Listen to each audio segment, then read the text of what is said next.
বাংলাদেশের মানুষ আর তরকারিতে পেঁয়াজ ব্যবহার করতে পারবে না। আপনারা রসুন আদা বন্ধ করে দিলে, সয়াবিন তেল বন্ধ করে দিলে আমরা আর এগুলো আমাদের রান্নায় ব্যবহার করতে পারবো না। এটা তো আপনারা দুঃস্বপ্ন দেখছেন যে এদেরকে আমরা পানিতে, ভাতে, তরকারিতে ওদের বঞ্চিত করব।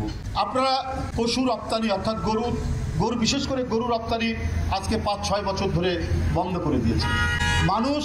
বাংলাদেশের মানুষ বাড়িতে বাড়িতে, গ্রামে গ্রামে তারা গরুর খামার, ছাগলের খামার গড়ে তুলে এক কোরবানি ঈদেই ১,২০,০০,০০০ গবাদি পশু জবাই হয়, সেইটার ব্যবস্থা করেছে। এবং প্রতি বছর সাধারণ মানুষের মাংসের যে প্রয়োজন হয় সেটারও এদেশের মানুষ ব্যবস্থা করেছে। তা আপনারা ভুলে যাবেন না, এদেশের মানুষ অত্যন্ত শ্রমপ্রিয়, কষ্টপ্রিয়। তাদের প্রয়োজনীয় পেঁয়াজ, রসুন, আদা যেগুলো আমরা আমদানি করি সেগুলো তারা উৎপাদন করতে এবং অতিমাত্রায় উৎপাদন করতে পিছপা থাকে। আর আপনারা মনে করেন যে আপনারাই শুধু একটা দেশ আছেন পৃথিবীতে আর দেশ নয় যাদের কাছ থেকে আমরা পেঁয়াজ আমদানি করতে পারবো, যাদের কাছ থেকে আমরা রসুন আমদানি করতে পারবো, যাদের কাছ থেকে আমরা পাম অয়েল, সয়াবিন তেল আমদানি করতে পারবো। সেই সব দেশ নেই? সেই সব দেশ তো আছে। আপনারা মনে করেছেন ওগুলো বন্ধ করে দিলে বাংলাদেশের মানুষের অবস্থা কাহিল হবে। অবস্থা কাহিল হচ্ছে আপনাদের নিউ মার্কেটের সব কোনো দোকান চলে না, আপনাদের কলকাতার হোটেলগুলো বন্ধ হয়ে গেছে, আপনাদের মার্কেটগুলো বন্ধ হওয়ার উপক্রম। কিন্তু বাংলাদেশের মানুষই তারা কলকাতায় গিয়ে, ভারতে গিয়ে ডলার খরচ করে তারা সেখানে কেনাকাটা করত, চিকিৎসা করত। হাসপাতাল আর চলবে না। বাংলাদেশের মানুষ ডলার খরচ করে সেখানে চিকিৎসা করে, আর হয়তো একটু ট্যুরিজম হতো। আপনারা বন্ধ করে দিয়ে মনে করেছেন বাংলাদেশের মানুষ বোধহয় এতে অস্থির হয়ে যাবে। বাংলাদেশের মানুষ আনন্দিত। আপনাদের চাইতে বাংলাদেশ যে একটি দেশ, এই দেশের আয়তন এবং লোক সংখ্যা অনুযায়ী আমাদের অনেক মেডিকেল কলেজ আছে, আমাদের অনেক হাসপাতাল আছে।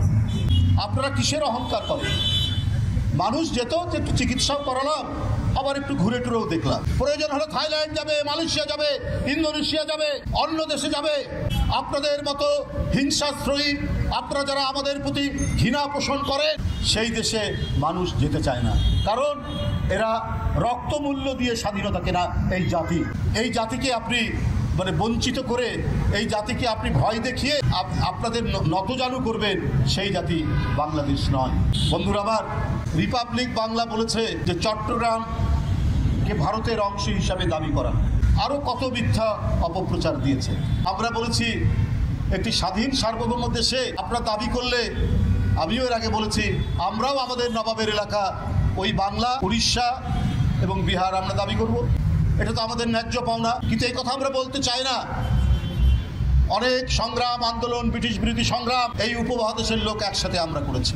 কিন্তু আপনারা সাম্প্রদায়িকতার ধোঁয়া তুলে ভারতকে যেমন বিভাজন করছেন, ভারতের স্বাধীনতার পর থেকে গণতন্ত্রের যে একটি ঐতিহ্য ছিল সেটাকে যেমন ভুলুণ্ঠিত করছেন, আর সেই সাম্প্রদায়িকতার ধোঁয়া তুলে কট্টর হিন্দুবাদীদেরকে উস্কে দিয়ে আপনারা চাচ্ছেন উপমহাদেশে আপনাদের আধিপত্য কায়েম করতে।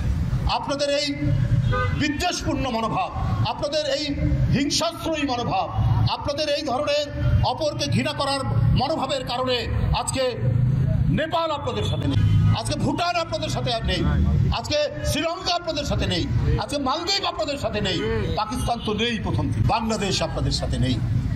শুধুমাত্র আপনাদের অহংকার এবং একের পর এক শোষণের যে আগ্রাসনের যে মনোবৃত্তি, এই কারণে। তাই বন্ধুরা আমার, আমি আপনাদের যারা এখানে উপস্থিত হয়েছেন, আজকে আমরা বাংলাদেশি পণ্য আমরা কিনে হব ধন্য, এই স্লোগান দিয়ে আমরা নিজেদের উৎপাদিত, এই যে এখানে অনেক শ্রমিক দাঁড়িয়ে আছে, তারা যে শ্রম দিয়ে উৎপাদন করে, আমাদের ব্যবসায়ী, আমাদের যে সমস্ত কাপড়ের দোকান, আমাদের যে সমস্ত পণ্যের দোকান, টুথপেস্ট, টুথব্রাশ, সাবান, তারপরে নারিকেল তেল, সরিষার তেল, আমাদের দেশের ব্যবসায়ীরা, আমাদের দেশের মিল মালিকরা যেটা উৎপাদন করে, আমরা সেটাই ব্যবহার করব, সেটাই বিক্রি করব। আমরা কারো দিকে ফিরে তাকাবো না, কারো দিকে আমরা চাইবো না। হ্যাঁ, এই গ্লোবালাইজ পৃথিবীতে একে অন্যের সাথে লেনদেন হয়, বাণিজ্য হয়, কিন্তু যারা ঘৃণা করে আমাদেরকে, যারা আমাদের দেশের প্রতি আগ্রাসন চালাতে উস্কানি দেয়, তাদের সাথে আমরা কোনো ব্যবসা বাণিজ্য করতে চাই না।